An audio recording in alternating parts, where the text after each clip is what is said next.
धनबाद नगर निगम का चुनाव अब दिलचस्प मोड़ ले चुका है। एक तरफ पूर्व झरिया विधायक संजीव सिंह ने धनबाद मेयर पद के लिए भाजपा में अपनी दावेदारी पेश की है, वहीं दूसरी तरफ पूर्व मेयर चंद्रशेखर अग्रवाल ने एक कदम आगे बढ़कर सीधे नामांकन पर्चा दाखिल कर दिया है। उनके इस स्टेप ने शहर की सियासी सरगर्मी तेज कर दी है, एक साथ बहुत से सवालों को जन्म दे दिया है। सवाल ये कि क्या चंद्रशेखर अग्रवाल ने भाजपा की मर्जी से नामांकन दाखिल किया है या फिर उन्होंने पार्टी लाइन से इतर जाकर ये बड़ा कदम उठाया है। क्या उनके इस फैसले से संजीव सिंह, पीएन सिंह, ढुल्लू महतो सभी के मंसूबों पर पानी फिर जाएगा या फिर चंद्रशेखर अग्रवाल पर भाजपा अनुशासनात्मक कार्रवाई करेगी। क्या सिंह मेंशन और रघुकुल के बीच होने वाली संभावित भिड़ंत अब देखने को नहीं मिलेगी। मेयर सीट पर चंद्रशेखर अग्रवाल की उम्मीदवारी के क्या मायने हैं और इस पर भाजपा का क्या स्टैंड है, इन सब पर आज हम विस्तार से बात करेंगे।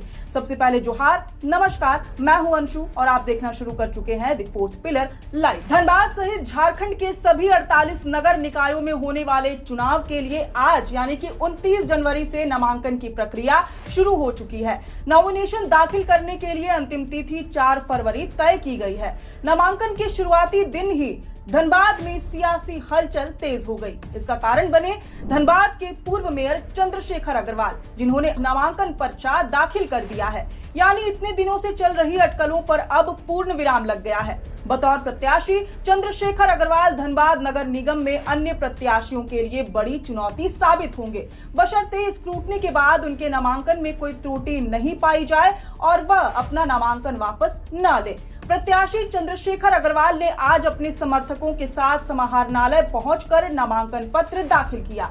नामांकन के दौरान उनका जोरदार शक्ति प्रदर्शन देखने को मिला। भारी संख्या में समर्थकों की मौजूदगी ने चुनावी सरगर्मी को और तेज कर दिया। रैली के दौरान रास्ते भर समर्थकों का भरपूर उत्साह देखने को मिला। जगह जगह फूल मालाओं और नारों के साथ चंद्रशेखर अग्रवाल का स्वागत किया गया। ढोल नगाड़ों और गगनभेदी नारों के बीच रैली ने शहर में चुनावी माहौल को पूरी तरह से चुनावमय कर दिया।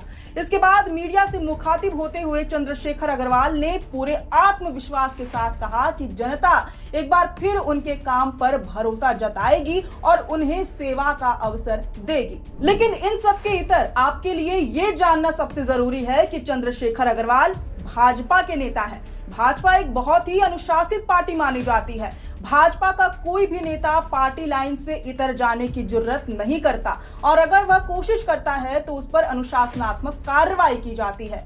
अब ऐसे में सवाल यह है कि क्या भाजपा नेता चंद्रशेखर अग्रवाल ने पार्टी की मर्जी से मेयर सीट के लिए नामांकन पर्चा भरा है या फिर उन्होंने पार्टी अनुशासन की धज्जियां उड़ाकर ताल ठोकने का फैसला किया है। सवाल यह भी है कि झरिया के पूर्व विधायक संजीव सिंह, जिन्होंने धनबाद मेयर सीट पर पार्टी की ओर से चुनाव लड़ने की इच्छा जाहिर की है, प्रदेश अध्यक्ष आदित्य साहू को बकायदा एक पत्र लिखकर अपनी दावेदारी पेश की है।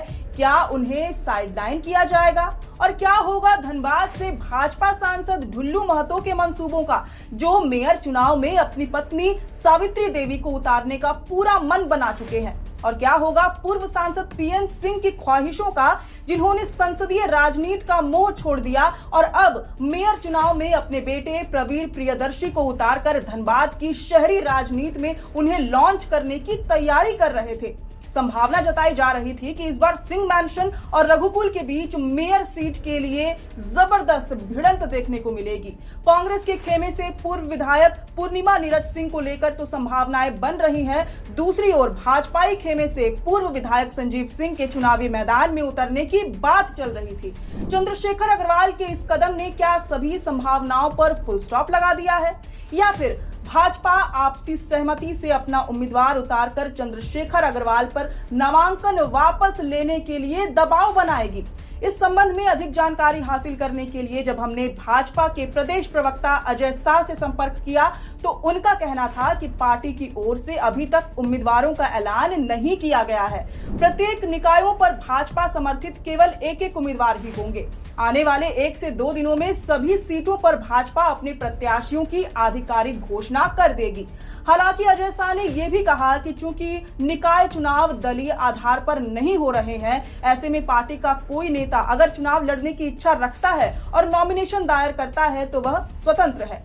अजय शाह ने यह भी कहा कि मेयर सीट के लिए चंद्रशेखर अग्रवाल का नामांकन दाखिल करना उनका निजी फैसला था, इस पर पार्टी से सहमति नहीं ली गई थी। हालांकि उन्होंने यह भी कहा कि पार्टी यानी कि भारतीय जनता पार्टी एक हाईली डिसिप्लिन्ड पार्टी है। पार्टी में कोई भी फैसला आता है तो वह सभी नेताओं के लिए मान्य होता है। अब इससे दो तरह की संभावनाएं बन रही हैं। एक तो ये कि आने वाले दिनों में अगर भाजपा धनबाद मेयर सीट के लिए किसी अन्य को अपना उम्मीदवार चुनती है, इसके बावजूद चंद्रशेखर अग्रवाल समेत अन्य भाजपाई नेता चुनाव में ताल ठोकते दिखाई देंगे, क्योंकि चुनाव तो दलीय आधार पर हो ही नहीं रहे हैं। हो सकता है कि भाजपा को भी इससे कोई आपत्ति ना हो। दूसरी संभावना ये कि अगर पार्टी ने आपत्ति व्यक्त की तो चंद्रशेखर अग्रवाल पर नामांकन वापस लेने के लिए जोर बनाया जा सकता है और यही आदेश भाजपा के दूसरे संभावित कैंडिडेट्स के लिए भी मान्य होगा। बहरहाल अब देखना होगा कि भाजपा कब तक अपने उम्मीदवारों का ऐलान करती है। खास नजर धनबाद मेयर सीट पर पार्टी के प्रत्याशी पर होगी। देखते हैं कि कितनों की इच्छाएं पूरी होती हैं और किन की आस टूटती है। खैर, अब इस पूरी रिपोर्ट पर आप अपनी राय हमसे कमेंट बॉक्स में जरूर साझा करें। शुक्रिया।